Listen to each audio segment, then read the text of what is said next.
안녕하세요. 저는 10년이나 된 인연을 얼마 전에 끊고 두 딸과 새로운 삶을 살고 있는 40대 여성입니다.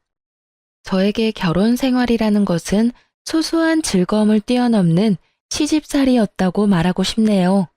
저희 가족만으로 본다면 그리 나쁘지는 않았습니다만 아무래도 결혼을 하면 시댁이 생기잖아요. 시집을 간 어느 여성도 자유로울 수는 없으니 말이죠. 저 또한 처음에 결혼을 앞두고 상견례를 했을 때 시라는 것이 주는 압박감을 뼈저리게 느끼게 됐어요. 저와 남편은 소개로 만난 게 아니라 우연한 기회에 함께하게 되어 사랑을 키운 그런 연애를 했어요. 그래서 그런지 남편에 대한 저의 애정은 생각보다 컸어요. 남편의 아버지가 교수에다가 어머니도 고상한 분이라는 걸 알고 나서 저는 저의 마음을 접어보려고도 애썼지만 그게 잘 되지 않더라고요.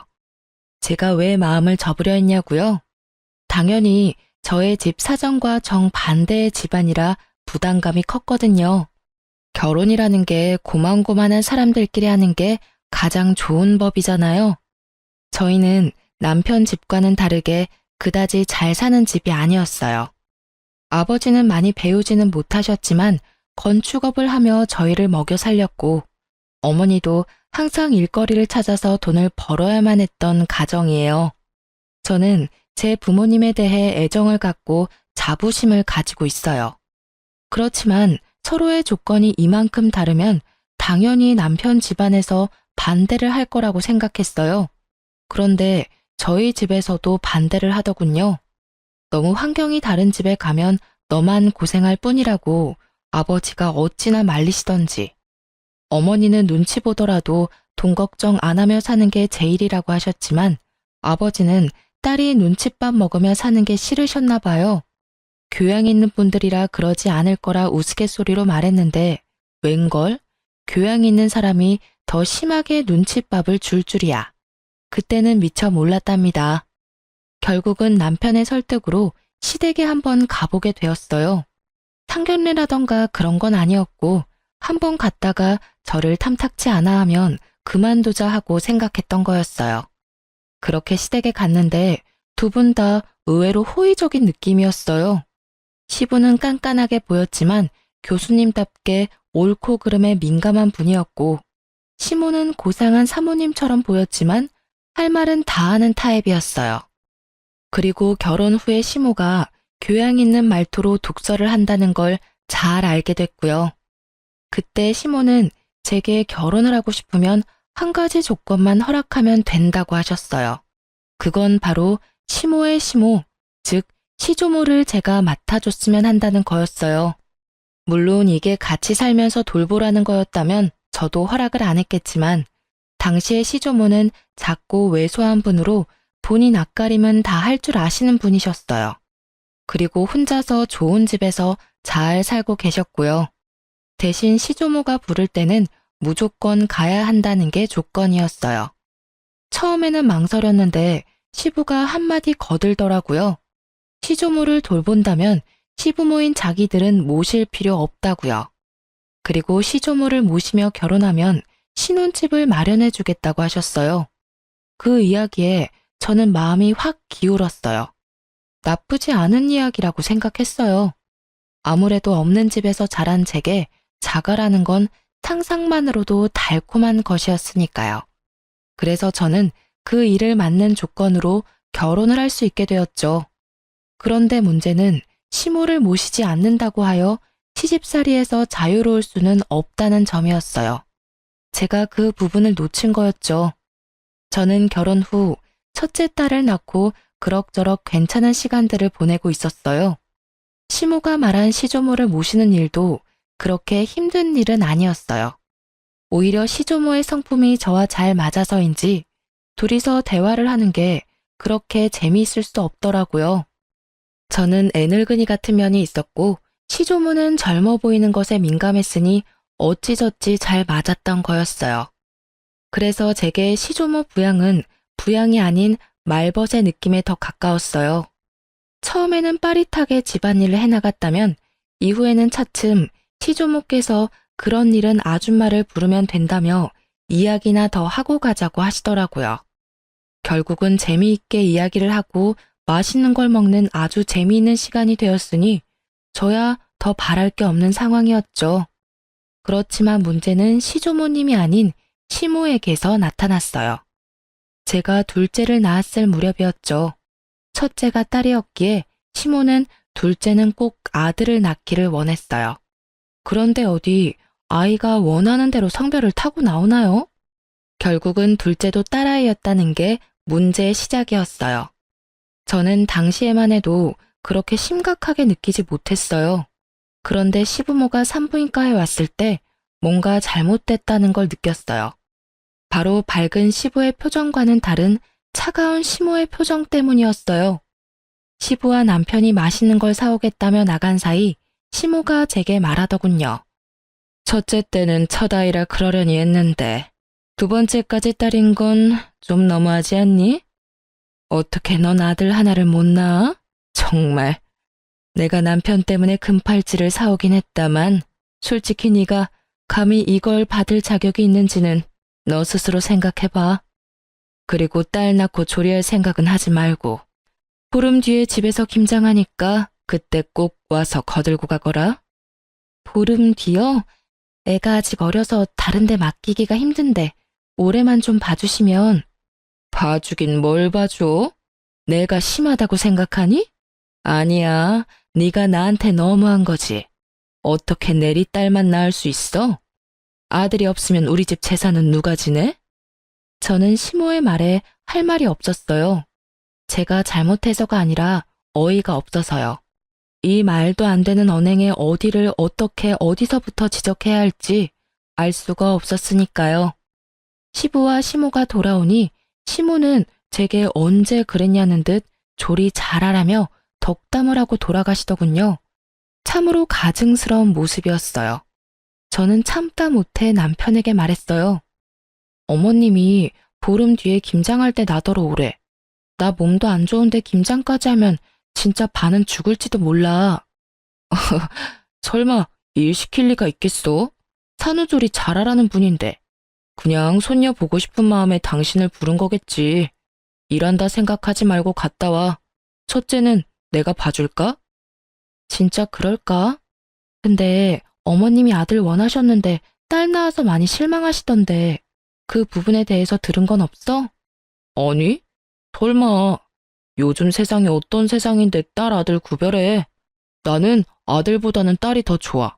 벌써부터 애교가 철철 넘치잖아.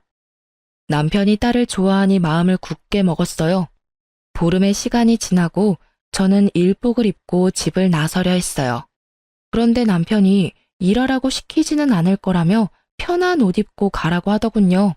결국은 인부복을 원피스를 입고 시댁에 갔는데 김장이라더니 일할 사람은 저와 시모뿐이더라고요. 동서가 오기로 했는데 아예 코빼기도 보이지 않고요. 게다가 제가 흠칫 놀란 건 시모가 지독한 감기에 걸려서 콜록대고 있었기 때문이었어요. 어머님, 감기가 심하신 것 같은데 김장은 다음에 할까요? 이 상태로는 어머님도 더 힘드실 것 같고. 절인 배추를 벌써 준비했는데 어떻게 뒤로 미뤄? 무조건 오늘 하고 치러야 해. 그리고 나는 아파서 일 못하니 네가 알아서 해놔. 저 동서는 혹시 오늘 언제 온다고 해요? 둘째는 오늘 안 와. 걔는 몸이 안 좋다고 해서 쉬라고 했다. 그렇게 됐으니 얼른 시작해라. 내내 콜록거리는 시모 앞에서 저는 인상도 쓰지 못한 채 홀로 김장을 해야 했습니다. 정말로 거짓말 하나도 안 보태고 평소보다 몇 배는 더 고되고 힘든 작업이었어요. 결국은 혼자서 배추와 사토를 벌인 끝에 김장이 끝났고 집에 돌아온 저는 근육통으로 저녁 내내 앓아야 했어요. 그리고 그 다음날부터는 열이 오르는 바람에 아이들을 안아보지도 못하고 병원까지 다녀왔어야 했죠. 시모에게 옮은 감기가 어찌나 독한지 아이들을 안아볼 수도 없게 막더라고요. 제가 애들을 볼 수 없으니 결국 남편이 애들을 떠안게 됐고 그 때문에 남편은 남편대로 애 둘을 보느라 힘든지 은근히 제 탓을 하더라고요. 아니, 도대체 어디서 감기로 옮아온 거야? 갓난쟁이 돌보면 집에 딱 붙어 있어야지. 당신 김장 갔던 날 평소보다 늦게 들어왔던데 어디 다른 데 가서 있었던 거 아니야? 산후조리 해야 할 사람이 몸 관리를 어떻게 하길래 감기에 걸려? 머리 아프니까 나한테 뭐라고 하지 마. 내가 가고 싶다고 했어? 오라고 한 건 어머님이고 등 떠민 건 당신이야. 그리고 그 감기균이 어디서 옮아온 건지 가르쳐 줄게. 어머님이 감기 걸리셨더라고. 동서도 불참한 상태에서 나 혼자 김장하느라 정말 죽을 뻔했거든? 어떻게 몸조리도 안 끝난 사람을 불러서 일을 시켜. 당신한테 말하기 힘들어서 말 안 했는데 어머님이 나 둘째 낳고 무슨 소리 했는지 알아? 딸 낳고 무슨 산후조리 하냐고 혼내시더라. 그리고는 김장 오래잖아. 아들 못 낳은 게 내 탓이야? 내 탓이냐고. 그게 사람을 이렇게 못 살게 굴 이유가 되는 거야? 결국 저는 터져버렸고 그 이야기를 들은 남편은 깜짝 놀라더니 그 길로 씩씩거리며 시댁에 전화를 하더군요. 어머니, 어쩌자고 출산한 지 보름밖에 안 된 사람을 불러다가 김장을 시킨 거예요. 그것도 혼자서 했다는데 대체 무슨 생각이신 거냐고요? 지금 집사람 아파서 몸도 못 가눌 정도라고요. 그것 때문에 지금 제가 얼마나 고생하고 있는지 알기는 아시냐고요. 걔가 아픈데 왜 네가 고생을 해? 며느리 좀 바꿔봐라. 너한테 일 시키는 거면 내가 한 소리 좀 해야겠다. 어머니가 지금 제 일을 만들어주고 있잖아요. 어머니가 집사람한테 옮긴 감기 때문에 집사람이 애를 못 보잖아요. 이제 막 보름 된 둘째 감기라도 옮으면 어머니가 책임지실 거예요? 엄마가 애를 못 보니 저라도 애를 봐야 할 거 아니냐고요. 결국 시모는 별말 못하고 전화를 끊었죠. 솔직히 입이 10개라도 할 말이 없을걸요? 그러게 면역력 떨어진 산모를 왜 데려오냐 이 말이에요. 그렇게 1차로 이야기가 끝난 줄 알았는데 감기가 가라앉고 나서 시부가 저희 부부를 시댁으로 불렀어요. 저는 남편과 시댁으로 갔는데 시부의 표정이 아주 무시무시하더라고요. 그래, 아가, 감기는 다 나았고? 네, 아버님, 이제 감기는 다 나았어요. 그런데 어쩐 일로 부르셨는지. 너 혹시 이번에 김장하러 왔었니? 네, 김장하고 갔는데 혹시 무슨 문제라도 있으셨나요? 그때 제가 너무 경황이 없어서 혹시라도 김치 맛이 이상하다면 죄송합니다. 그랬구나. 역시 너희 시어머니가 너한테 되지도 않는 시집살이나 시킨 거였어. 당신은 그렇게 할 짓이 없어서 며느리 괴롭혀? 어떻게 출산한 지 보름밖에 안 된 며느리를 데려다가 김장을 시켜? 아니, 딸 낳고 뭐가 자랑이라고 미역국을 끓여 먹고 팔자 좋게 산후조리를 해요. 옛날 같았으면 당장 나가서 일할 상황이라고요. 그리고 며느리 둘이 다 안 하겠다는데 그럼 김장은 뭐 나 혼자 해요? 그럼 며느라가 김장은 누구랑 같이 했는고? 저 혼자 했어요. 동서도 그날 안 왔거든요. 어머님도 기침 감기 때문에 계속 콜록거리고 계셔서 제가 일을 다 해야 했어요. 어머님이 그날 다 해야 한다고 하셔서. 어이구, 맨날 나가서 교양 있는 척은 혼자서 다 하더니 이거 봐. 당신이 그렇게 중요하게 여기는 교양과 상식에 출산 직후의 여성을 김장에 막 부려먹어도 된다고 하든 조선시대에도 이렇게까지는 안 했을 거야. 게다가 감기에 걸려서 콜록거리면서 어떻게 애를 봐야 할 사람을 불러서 감기로 옮기도록 할 수가 있어. 상식이라고는 어디다 갖다 처박아 놨길래 이런 사달을 만들어? 결국 시부가 화를 내고 시모에게 사과하라고 했지만 시모는 절대로 미안하다 한마디를 안 하더라고요. 뭐 저도 사과받을 생각이 없기는 했어요. 그걸 보고는 시부가 저에게 미안하다며 사과를 하시더라고요. 그때 저는 앞으로도 시모와는 이렇게 대면대면 거리 두고 살기로 작정했어요. 그렇게 다짐하고 나니 그 뒤로부터는 시모에게도 할 말은 하게 되더라고요. 그렇게 시모와의 사이가 악화되고도 그럭저럭 5년을 더 살았어요. 그동안에도 시모는 저에게 날카로운 눈총을 보내기도 했어요. 그리고 추석이 지난 공휴일에 친정에서 연락이 왔어요. 딸, 빨리 병원으로 와. 너희 아버지 아파서 지금 병원에 왔는데 나 혼자 무서워서 못 있겠어. 왜, 무슨 일인데 병원이야? 너희 아버지가 갑자기 숨이 잘 안 쉬어진다고 해서 병원 응급실에 왔는데 뭐가 안 좋나 봐. 의사들 얼굴이 심각해. 전화를 받으면서 옷을 후다닥 갈아입은 제가 병원에 도착했을 때 친정엄마는 거의 무너져 있었어요. 폐암 4기에 간이며 콩팥이며 뇌까지 전이가 다 된 상태라고 하더군요. 결국 수술은 불가하고 항암과 방사선으로 여명을 조금씩 늘리는 수밖에 없다고 하더라고요. 입원실에 들어간 아버지는 본인의 상태를 어느 정도 짐작한 듯 보이더라고요. 그리고 더 이상 치료에 희망이 없음을 느끼셨는지 집으로 가고 싶다고 엄청 떼를 쓰셨어요. 마음 같아서는 계속 병원에 두고 싶었지만 집이 보고 싶었을지도 모른다는 생각에 엄마와 저는 아버지를 집으로 데려왔고 가족 모두가 함께 하기로 했어요. 그래서 남편과 시조모에게도 미리 말을 했어요. 며칠이 될지 몇 주가 될지는 모르겠지만 친정에서 당분간 지내겠다고요. 물론 아이들은 데리고 가기로 했어요. 손녀들 얼굴 보면 아버지께 희망이 조금이라도 생기지 않을까 하는 마음에서 데리고 간 거였어요. 아버지가 너무 좋아하시더라고요. 병원에 있을 때보다 훨씬 얼굴이 좋아 보였어요. 물론 몸 상태는 안 좋으셨지만 마음이 편안해 보이는 게 보여서 저도 좋았죠. 그렇게 한 사흘쯤 됐을까요? 그때 시모가 급한 일이 있으니 시댁에 좀 오라더라고요. 아버지의 상태가 그리 좋지 않아 거절하려고 했는데 시모가 무조건 와야 된다는 거예요.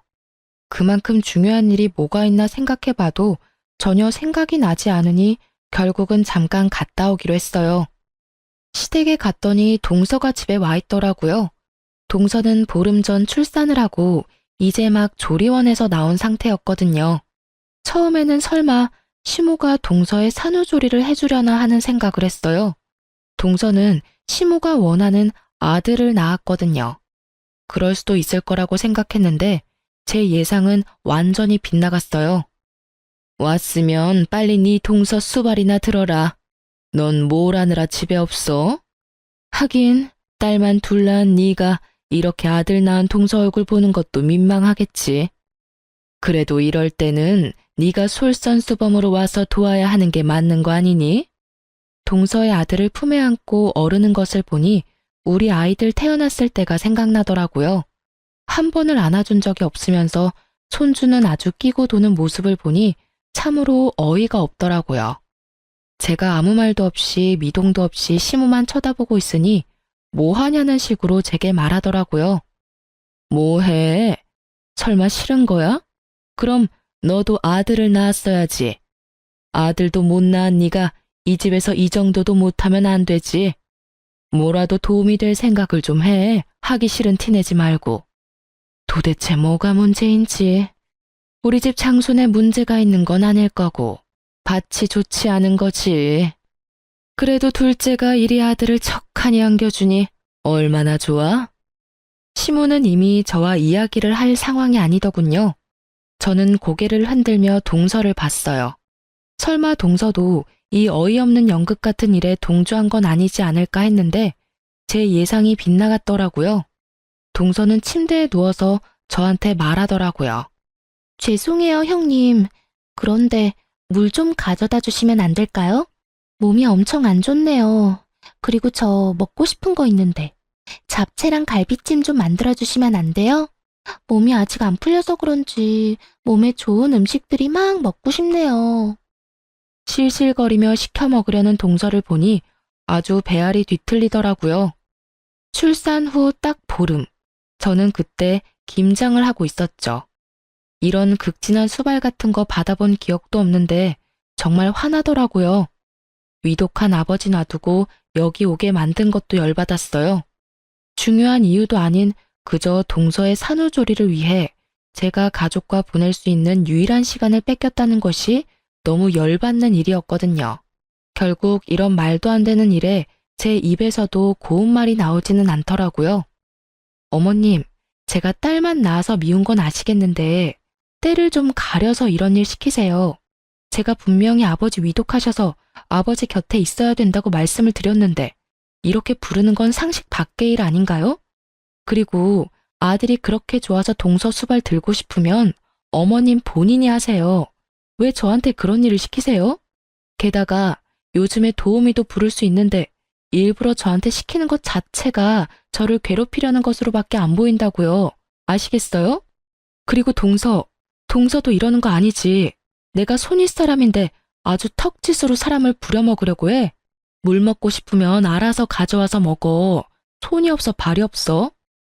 이런 일로 저 부르지 마세요. 아니 뭐 저런, 네가 뭐가 바빠서 이런 일도 못 도와줘? 그럼 늙은 내가 며느리 수발 들어야 되니? 어머님이 여기에 동서 불렀을 거 아니에요.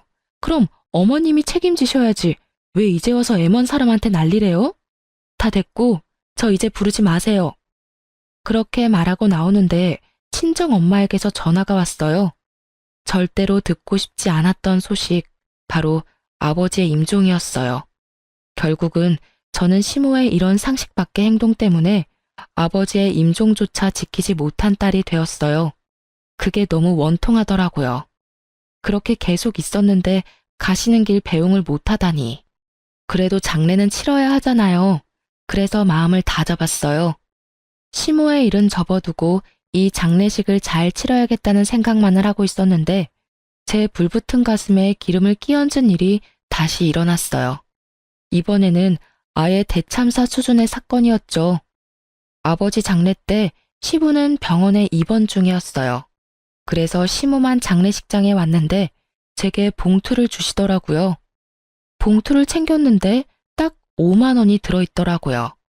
따로 부의금을 낸 것도 아니고 제가 받은 게 시댁에서 우리 집에 보내는 부의금인데 5만 원. 그런데 이 5만 원에 화가 난 게 아니었어요. 제가 화가 난 건 시모의 말 때문이었죠. 시모는 제게 5만 원의 부의금을 건네더니 차가운 목소리로 말하더라고요. 사돈어른께서 가시는 길이 참 마음이 아프시겠네. 아들도 못 낳는 딸 낳아두고 저 세상 가는 마음이 어떻겠어? 그리고 어떻게 꼭 돌아가셔도 이렇게 남의 경사 때 돌아가시는지 모르겠어. 우리 집 손주 태어난 거 아시고 질투나셔서 일찍 그렇게 되신 건지도 모르지. 안 그러니? 이게 초상집에 와서 할 말인가요? 괜찮니? 라는 말 한마디라도 좋았을 일인데 여기까지 와서 그런 말을 하다니.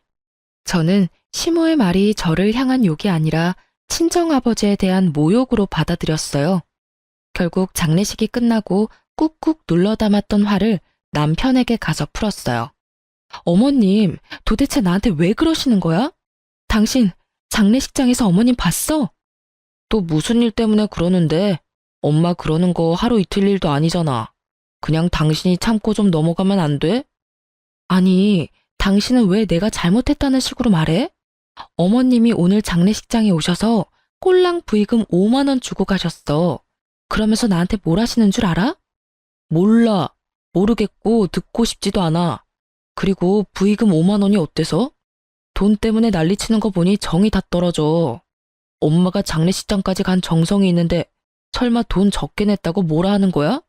너 진짜 그러는 거 아니다. 힘들 때 와주는 게 고마운 거지. 내가 돈 때문에 그러는 거라고 생각해? 아니라고. 내 말 좀 들어보고. 됐어. 듣고 싶지도 않으니까 그만해. 너만 힘든 일 있는 것도 아니고 나도 더 이상 당신이랑 엄마 둘이서 투닥거리는 거 듣기도 싫고 받아주기도 싫어. 문제 생기면 둘이서 알아서 풀어. 불가능에 가까운 걸 요구하는 남편놈을 보며 저는 이놈의 집구석이 아주 꼬라지도 보기 싫어졌어요. 그렇지만 바로 이혼이라는 단어를 내뱉지는 않았어요. 다른 사람들에게 시모가 제게 한 일들을 모두 까발려주고 싶었거든요. 그래서 모두가 모이는 날만 기다렸습니다. 냉랭한 제 모습을 보던 남편이라는 작자는 아예 저에 대해 신경도 쓰지 않더군요. 시모와 제 사이에서 끼이는 것도 지겹다나요?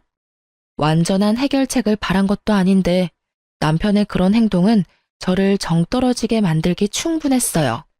그리고 추석이 되었어요. 저는 작심을 하고 어른들에게 드릴 용돈 봉투를 만들었습니다. 시조모에게는 50만 원을 넣고 시부의 봉투에는 30만 원, 그리고 시모의 봉투에는 5만 원을 넣어서 드렸어요. 역시나 봉투를 받은 시모의 얼굴이 확 상하더군요. 고상함을 추구하며 항상 무표정한 표정을 짓는 시모의 그 일그러진 표정만 봐도 기분이 한결 나아지더라고요. 이거 봐. 얘는 이래서 안 된다니까. 너 설마 시아버지, 시조모님 봉투에까지 이런 장난친 거 아니지? 이게 뭐야, 애들 용돈도 아니고. 네 동서는 봉투에 50만 원 두둑히 넣어왔던데 넌 꼴랑 5만 원 넣어왔어? 나이가 들면 나이가 든 행동을 해야지. 너보다 어린 우리 둘째 며느리가 뭘 보고 배우겠니? 윗물이 맑아야 아랫물이 맑다는데 너희는 어찌 된 게 이렇게 정반대야? 집에 도움이 되는 일을 못했으면 이런 날 부모님 기쁘게 해드릴 노력 같은 건 아예 없고. 아들아, 너 장가 잘못 갔어. 참 모질다 싶은 말들만 골라 하더라고요. 그래서 저도 따박따박 말해줬죠. 그럼 동서는 아버지 돌아가시면 50만 원 드리겠네요? 동서는 좋겠어. 이렇게 좋은 시어머니도 두고. 근데 어머님, 제가 생각이 없어서 5만 원 넣었겠어요? 어머님이 제 아버지 돌아가셨을 때 장례식장에서 5만 원만 주셔서 그렇게 담았을 뿐이에요. 어머님이 하신 그대로 돌려드렸는데 뭐가 문제인지 잘 모르겠네요. 제 이야기를 듣고 있던 시부가 깜짝 놀라더니 시모에게 따지더라고요. 이게 무슨 소리야, 당신? 내가 준 돈 200만 원은 어쨌어? 장례식장 갈 때 내가 봉투에 넣어준 돈. 시부가 나서서야 시모의 표정이 살짝 당황하더라고요. 그렇지만 여전히 뻔뻔한 고상함을 무장한 채 한마디도 지지 않고 역같은 소리를 짓거리더군요. 아니, 아들도 못난 며느리예요. 아무리 사돈 어른이라도 그만큼 받을 만한 이유가 없죠. 이 집안에 도움될 만한 일을 얘가 한 적이 없는데 왜 우리가 돈을 그만큼을 써야 해요? 그 이야기를 들으니 딱 감이 오더라고요. 시모 혼자 이 모든 일을 벌였구나 하고요. 여보, 그만 좀 해. 장례식장에서 5만 원 받은 일로 아직까지 꽁에 있는 거야? 내가 제발 좀 이해하고 넘어가자고 했잖아. 어머니 옛날 사람이고 아들 좋아하는 거 이미 잘 알고 있는데 새삼스레 왜 이제 와서 이러는데. 제발 조용히 좀 살자, 어? 그냥 장례식장 와주신 거에 의미를 두라고. 돈 같은 거에 연연하지 말고. 살면서 그 돈보다 더 많이 받을 수도 있잖아. 남편 놈은 시모 말을 듣고도 제 엄마 두둔하기 바쁘더라고요. 딸을 좋아하지만 엄마도 포기 못하는 거겠죠. 참 효자예요. 그걸 보는 저는 우라통이 터지지만요. 5만 원 받아도 상관없었어. 그런데 돌아가신 고인에게만큼은 예의를 다해야 됐던 거 아니야? 어떻게 장례식장에 와서는 딸한테 아버지를 욕보일 수가 있어. 도대체 무슨 생각으로 그런 말 하셨어요? 말해보세요. 아들도 못 낳는 딸 놔두고 가는 아버지 심정 운운할 때 도대체 무슨 생각을 하셨냐고요. 저는요, 당신 때문에 저희 아버지 임종도 못 지켰어요. 그 잘난 아들 낳은 동서 산후조리 수발 들라며 저 불러냈을 때 저희 아버지 돌아가셨거든요. 이러니 제 가슴에 못이 박히지. 아버지 마지막도 못 본 저한테 장례식장에서까지 그런 말씀 하셨어야 했어요? 그건 저를 욕보인 게 아니라 저희 친정 아버지를 욕보인 거라고요. 악에 받쳐 말하는 제 말에 시부의 얼굴이 터질 것처럼 벌겋게 달아오르더라고요. 뭐? 아니 이 옆에 내가 정신이 나갔어? 어디 장례식장에서 그런 막말을 하고 와? 그리고 임종 지키러 간 며느리를 왜 다시 불렀어? 그딴 쓸데없는 이유로. 내가 부끄러워서 고개를 들고 다닐 수가 없어. 다른 사람도 아니고 사돈 장례식장에서 그런 미친 짓을 하고 온 게 내 마누라라니. 그렇게 고상하고 상식을 찾고 돌아다니더니 이거 봐, 아주 단단히 미쳤네. 인간이 어떻게 인간의 탈을 쓰고 사돈 장례식장에 가서 그런 말도 안 되는 말을 내뱉고 와. 당신 도대체 뭐 때문에 이러는 거야?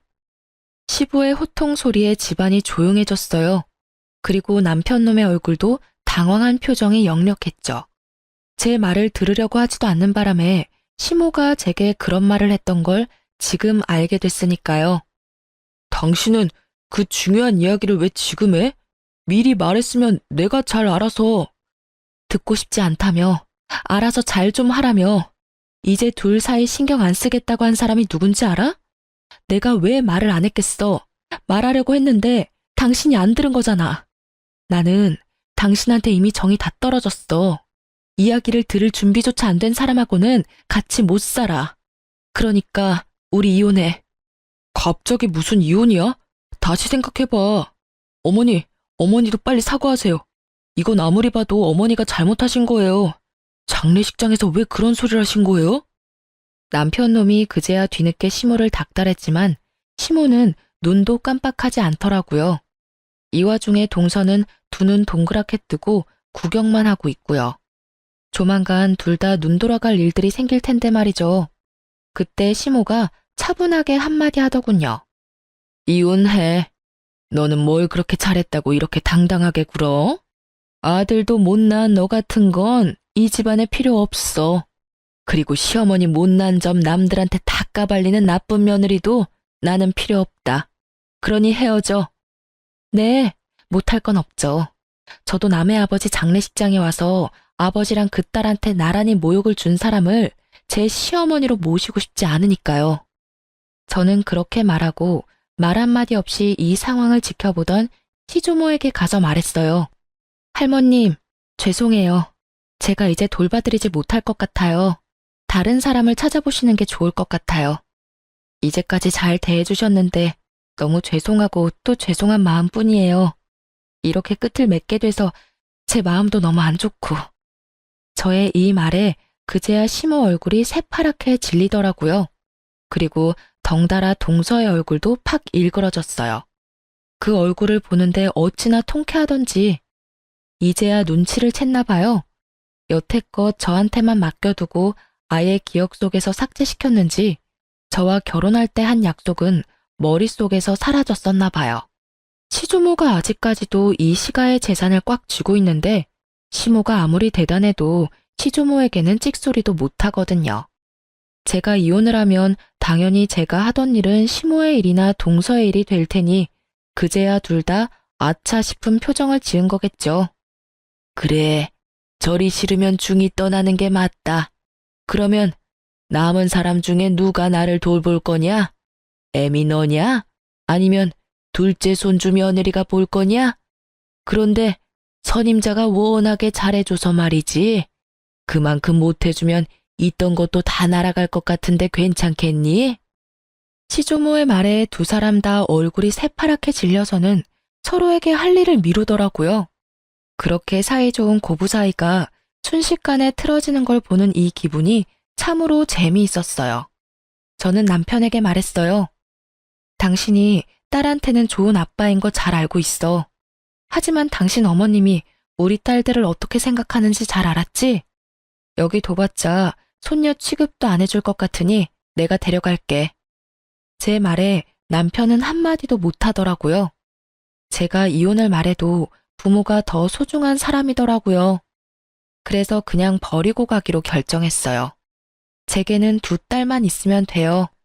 그렇게 이혼 서류를 보내고 생각보다 아주 완만히 이혼을 하게 됐어요. 시부가 이 모든 사건을 알고 나서는 교육자 집안의 명예가 실추되느니 좋게 마무리됐다는 인상을 주기 위해 위자료를 주고 재산 분할을 통해 합의를 하게 됐어요. 저는 분할된 재산과 친권, 양육권까지 가지고 집을 나왔어요. 하지만 그것만 가지고 두 딸과 살림을 꾸리는 건 어려운 일이기는 했어요.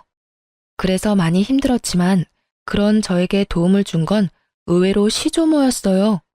이혼이 되고 법적인 절차가 모두 마무리되고 나서 한 달 뒤쯤 시조모에게서 연락이 왔어요. 그래, 나다. 혹시 오늘 시간 되니? 우리 증손녀들 얼굴 한번 보고 싶은데 나와서 밥이나 먹고 가. 맛있는 식사해놓고 기다릴 테니까. 네가 어색하게 느낄 수도 있지만 사람 인연을 어떻게 그렇게 딱 끊을 수 있겠니? 내가 그 집에서 그나마 정을 제일 많이 가진 게 너랑 네 딸들이었는데 얼굴을 못 보니 이렇게 적적할 수가 없어. 그 말을 들으니 마음에 미안함이 생기더라고요. 제가 시모와 갈등이 생겨서 이혼을 했지 조모와 갈등이 있었던 건 아니잖아요. 그래서 딸 둘을 데리고 시조모 집으로 향했어요. 그런데 집에 들어가니 시모와 동서가 부엌에 있더라고요.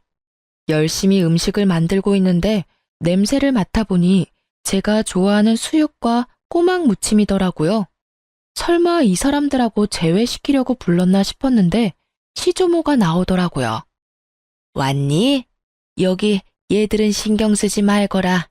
우리 집 일 도와주러 온 애들이야. 오지 말래도 주말마다 와서는 온 집을 헤집고 사람 마음만 불편하게 만들고 가는 것들이야. 딱 봐도 말에 가시가 돋친 것이 이들 사이에 무슨 일이 생긴 것 같더라고요. 제가 딸들과 함께 테라스로 향하자 시모의 눈이 저를 뚫어지듯 쳐다보더라고요. 제가 온 것이 무척이나 기분 나쁜지 표정이 어마무시했어요. 그렇지만 저는 손님 자격으로 온 것이니 싹 무시하고 시조모를 따라 테라스에 마련된 테이블로 향했어요. 너 앞으로 이렇게 말벗하러 올 생각 없냐? 늙은이 혼자 심심해서 안 되겠어. 그렇다고 또래들하고 놀기엔 내가 너무 정정하지 않니? 시조모의 유머와 독설은 여전했어요. 저는 웃으며 말했죠. 어차피 제 딸이 할머님의 피를 이었으니 제가 애들 데리고 만나러 오는 건 싫지 않아요. 그런데 저분들이 계시면 제 마음이 그리 편치는 않거든요. 제 마음의 앙금들이 다 풀리지는 않았고 언제 풀릴지도 모르고요. 풀린다 한들 이제 이혼해서 남인데. 그래? 그럼 네가 올 때는 저것들 안 부르면 되지. 앞으로도 시간 될 때마다 놀러와. 맛있는 거 먹자. 내가 늙어서 요양원 들어가기 전까지는 젊게 살아야 하지 않겠니? 네 하고 대답하려는데 시모가 둘 사이에 끼어들었어요. 아니 어머님, 무슨 말씀을 그렇게 하세요? 이 여자는 이미 남의 집 사람이에요. 그런 사람을 뭐 하러 부르세요? 말벗하고 싶으면 제가 사람을 고용해서. 조용.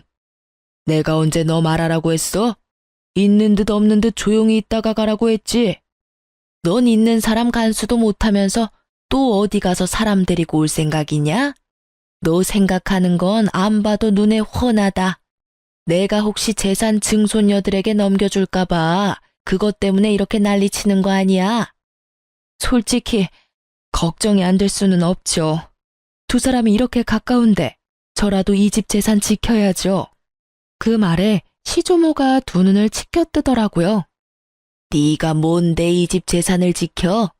시모 봉양도 안 하는 며느리가 뭘 지킨다는 거야? 막말로 너 얘 결혼시킬 때도 네가 날 부양하기 싫으니까 며느리 앞세워서 나 부양하도록 시킨 거 아니냐? 그러면 재산이 가더라도 네 며느리한테 가야지 왜 너한테 재산을 줘? 10년을 넘게 내 말벗을 한 손주 며느리를 그런 식으로 사람 취급도 안 하고 내쫓아가지고 일을 복잡하게 만든 건 너다. 어머니, 정말로 이 집 재산 이쪽에 나눠주실 거예요? 그런 법이 어디 있어요? 이제 법적으로 완전 남인데. 완전 남이 어디 있어? 내 피가 이어진 내 손주들이야. 피가 이어지지 않은 건 너겠지. 이 집 재산이 네 거라고 착각하나 본데 아직까지는 내 명의로 된 재산이야. 내 재산 내가 알아서 쓴다는데 네가 뭔 상관이야?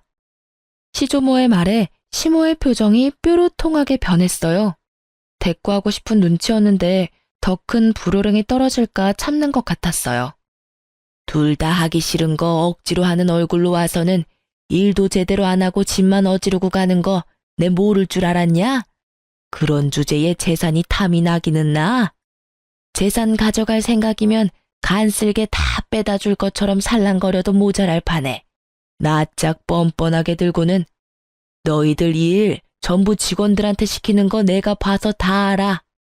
둘째 손부는 10년의 정이 있고 증손녀들도 아주 내 마음에 쏙 들게 컸으니 재산을 물려주지 않을 이유도 없어. 부양하러 온 주제에 사람 불편하게 만드는 너희보다는 훨씬 가족 같은 게 둘째 손부야.